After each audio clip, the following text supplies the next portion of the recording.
Hola, como ves, la primavera está aquí, con toda su fuerza.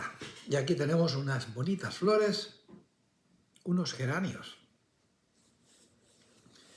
Bueno, son de color rosa, pero no tenemos prejuicios contra los colores.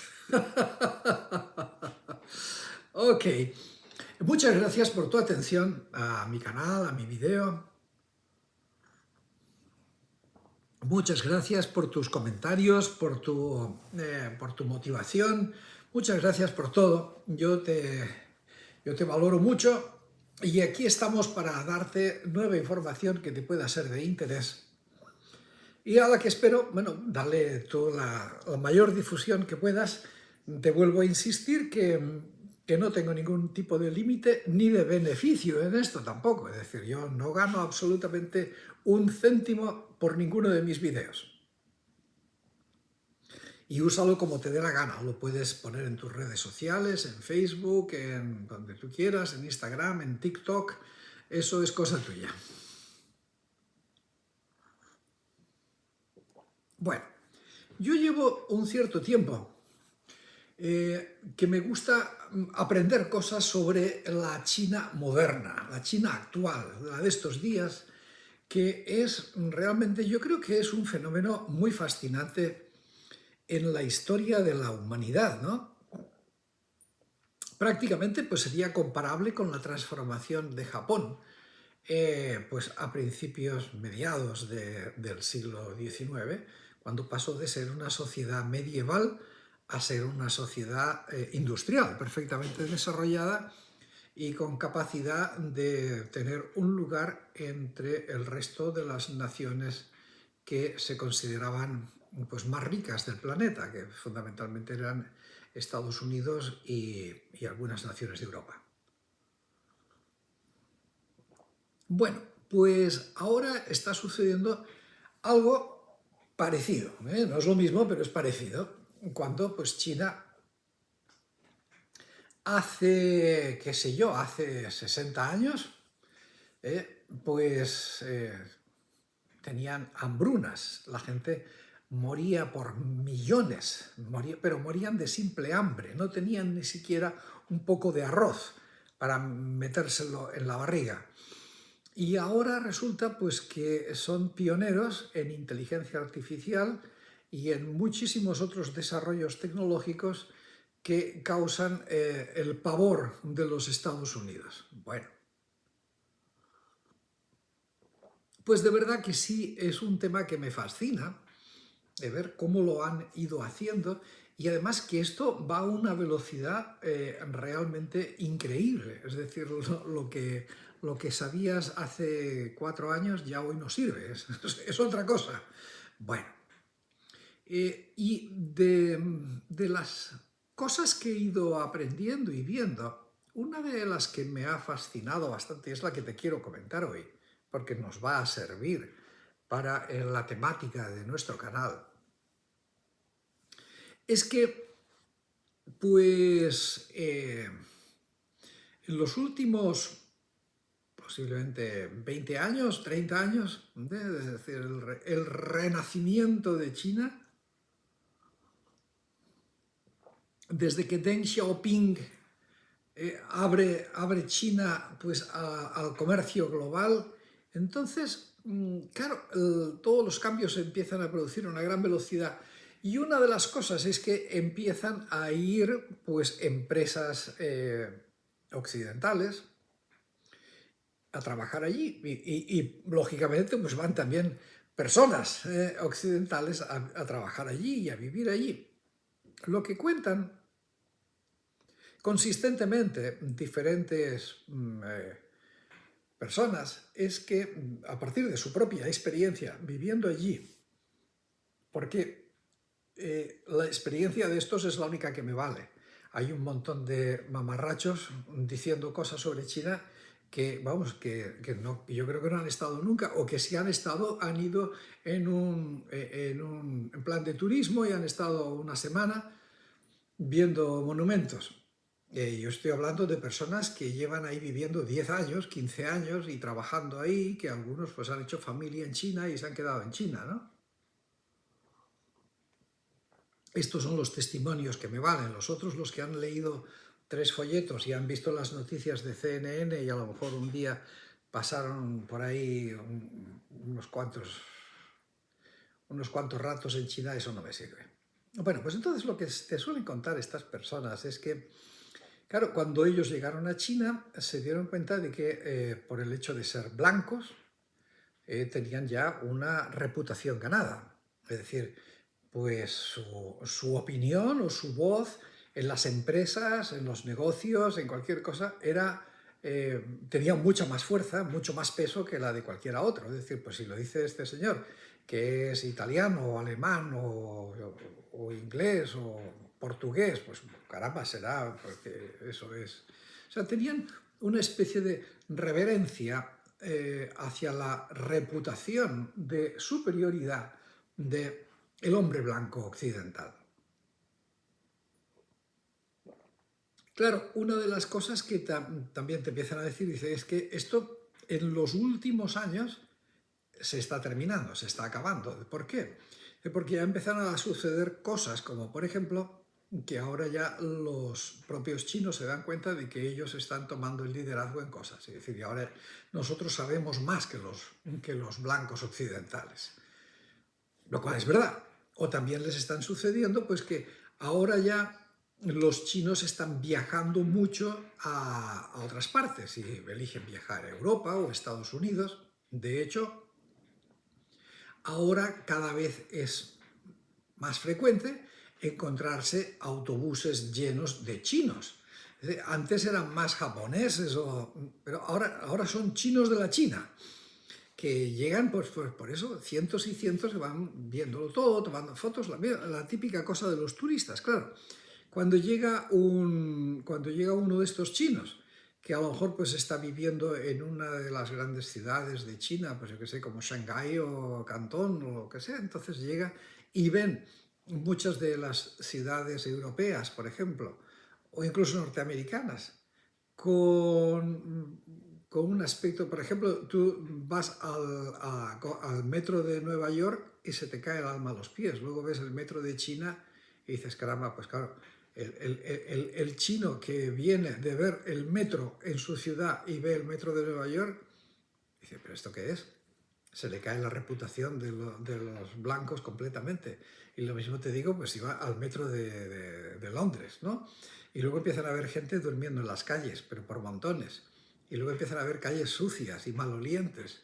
Y empiezan a haber edificios viejos, edificios que ya tienen 100 años, 150 años. Y en China pues están creciendo los rascacielos a una velocidad impresionante. Y todo es moderno, bonito y con la mejor tecnología. Entonces, después de esto ya se les está empezando a caer toda esa reverente admiración hacia los occidentales. Bueno, pero el punto que te quería contar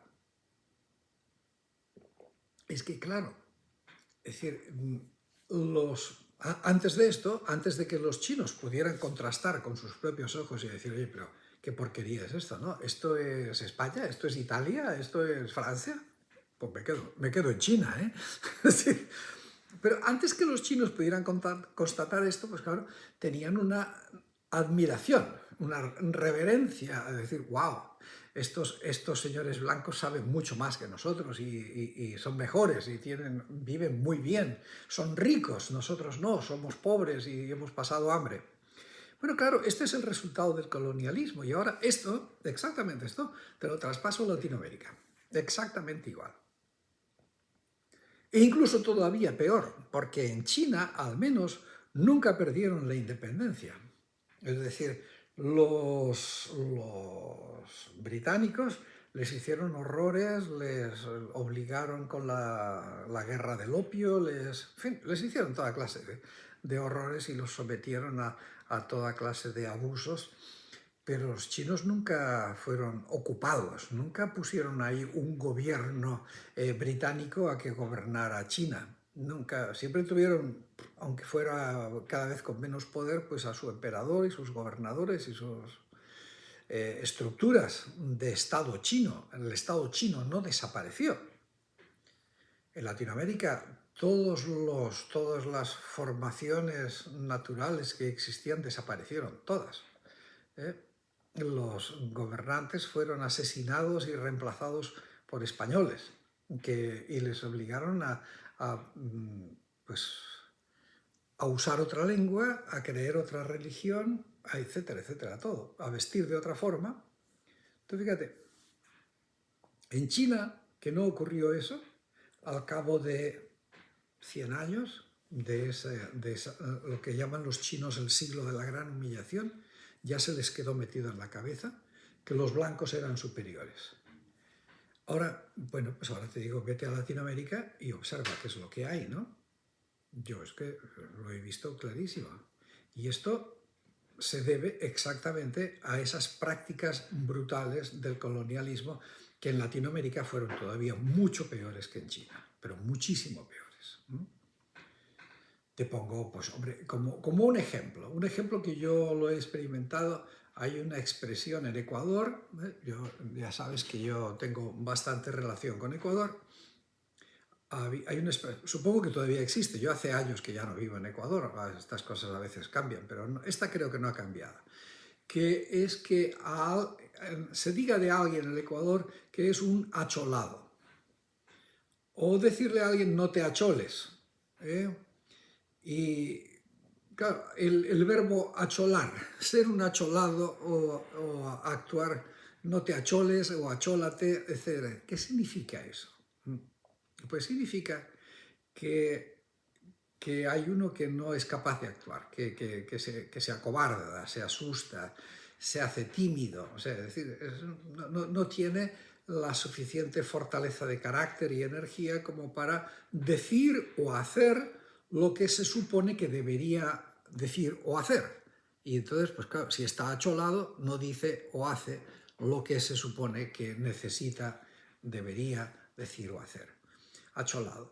Bueno, date cuenta, la palabra cholo, esta palabra ya es un poco complicada. En algunos sitios cholo significa mestizo, en otros sitios cholo significa más bien indígena, pero en general suele ir por la línea de mestizo, pero da igual, date cuenta.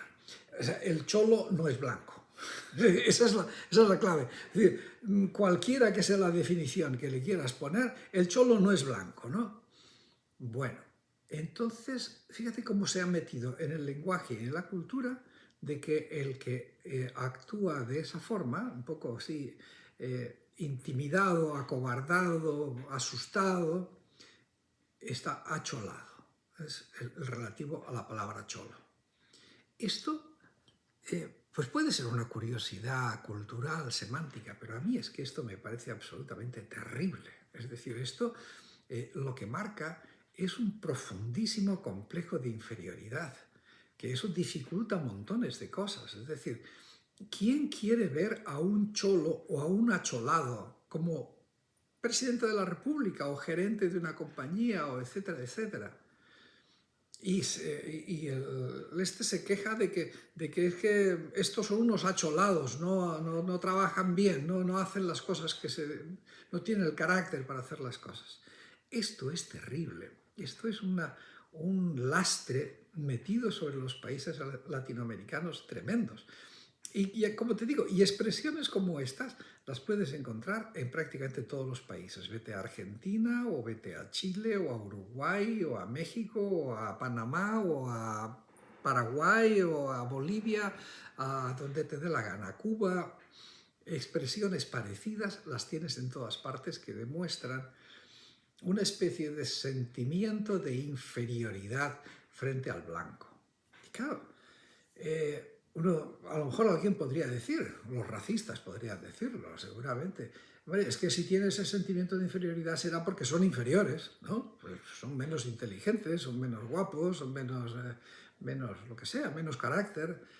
Esto lo creían los españoles, hay incluso pues tratados y más tratados diciendo pues, que los naturales de esta tierra pues son gente muy dócil y esto, pero que les falta carácter, o sea, son unos flojos. Esto es muy común escucharlo constantemente, son unos flojos. Pero claro, lo que yo te vengo a decir, y este es el tema, ¿cómo no van a haberse transformado después de 3 siglos de un arrasar brutalmente contra todo lo que era genuinamente de ellos y que les obligaran a adquirir cosas que eran de los superiores.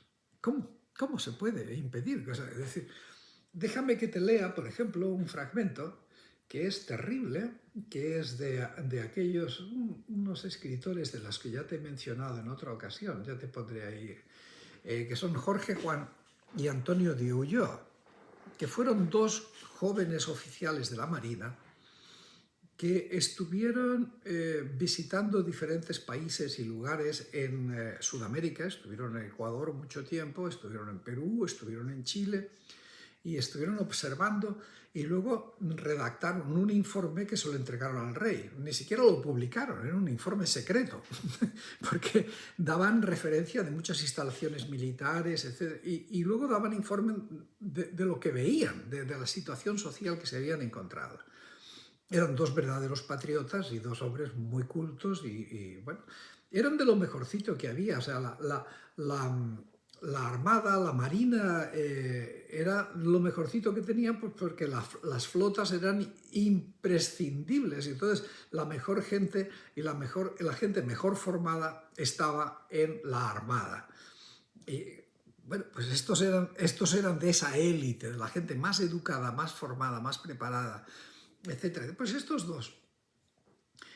dos hombres escriben muchas cosas que son terribles. Te voy a leer una para que te des cuenta de a qué me estoy refiriendo. Dice, a cualquier falta o descuido que cometa el indio, se le manda tender en el suelo boca abajo. Se le quitan los ligeros calzoncillos, que es todo su ropaje, y los azotan con el ramal, haciéndole contar los latigazos que descargan sobre él hasta completar el número de la sentencia. Después se levantan y los tienen enseñados a que vayan a hincarse de rodillas delante del que los ha castigado y que besándole la mano le digan Dios se lo pague. Forzando los trémulos labios del infeliz indio a dar gracias en el nombre de Dios por los azotes, casi siempre injustos, que le han infligido. No solo castigan así a los hombres, mas también a las mujeres, a los muchachos y aún a los caciques, a los que por su autoridad y respeto debieran ser muy considerados. La práctica de castigar a los indios tan despiadadamente no es exclusiva de a los obrajes, haciendas y vitallos en general, mas también los curas castigan a sus feligreses y cualquier particular azota al indio que se le antoja, aunque no le sirva. Pues basta que éste no haga puntualmente lo que ellos le mandan para obligarle a que se tienda y azotarles con el látigo o con las riendas del caballo hasta quedar cansados. Este desorden llega tanto que hasta los negros esclavos y la gente más vil lo practican continuamente de su propia autoridad, sin más motivo ni otro fundamento que el de su antojo. Este padecimiento no es casual, ni de uno u otro indio, sino que generalmente lo sufren. La cólera más desenfrenada no ha podido inventar género alguno de castigo que no lo experimente el indio de la mano de los españoles. Pues vamos a ver, después de que una gente está sometida a eso, ¿cómo les queda la cabeza? ¿Cómo les queda la cabeza? Te sigo leyendo un poco más, para que veas, está todo encadenado. Los indios son de una cortedad y encogimiento tan grande que, faltándoles explicación y actividad para hacer valer sus derechos, cuando llega la ocasión de presentarse a exponer sus quejas, les faltan las palabras, no tienen resistencia o formalidad para impugnar en los litigios la malicia de los que pretenden usurparle lo que les pertenece, o quitarles lo que poseen. Date cuenta, es que lo explique, que son tan cortitos, tan asustados, tan acholados, tan acobardados, que no son capaces ni siquiera de litigar y de defender su causa. Bueno, pues, esto es lo que niega la leyenda rosa. Y esto, como te digo, forma parte de esa batalla cultural. Es decir, Esto es algo que se tiene que arreglar todavía. Se ha arreglado ya mucho, es decir, ya no es la misma cosa, ya no es lo mismo, gracias a Dios. Pero todavía sigue quedando esa misma mentalidad, la misma de los chinos, que pensaban que el blanco ya es superior. Esa mentalidad todavía existe, todavía existe. Esa mentalidad es la que trataron de terminar los patriotas latinoamericanos como Bolívar, San Martín, Artigas, Guadalupe Victoria. Esto era lo que estos hombres quisieron hacer con aquella revolución de la independencia. Quedó a medias. Fracasaron en buena parte, fracasaron porque muchas veces las oligarquías se lo impidieron.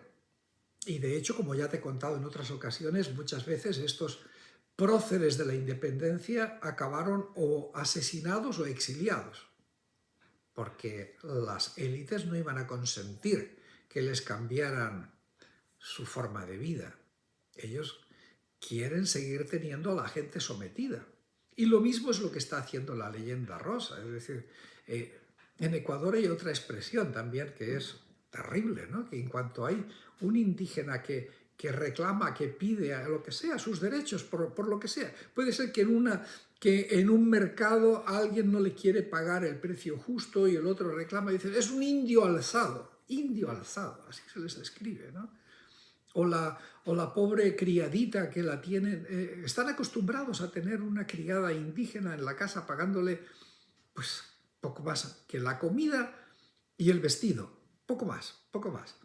Claro, entonces cuando llegan y dicen que quieren un sueldo y que tienen derecho a vacaciones, etc., es una india alzada.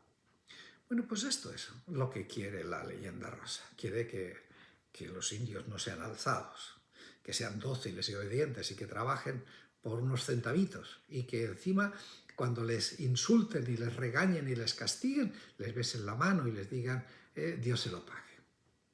Esto es lo que quiere la leyenda rosa y por eso estamos en esta batalla. Es decir, oigan, que esto no es broma, que esto es, nos estamos jugando una forma de vida. Así es exactamente así.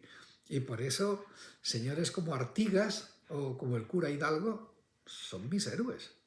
Y que no me vengan con los mamarrachos de Pizarro y Cortés y todos los demás, que además de unos asesinos fueron los que instauraron un régimen colonial represivo que alteró la mentalidad de estas pobres personas.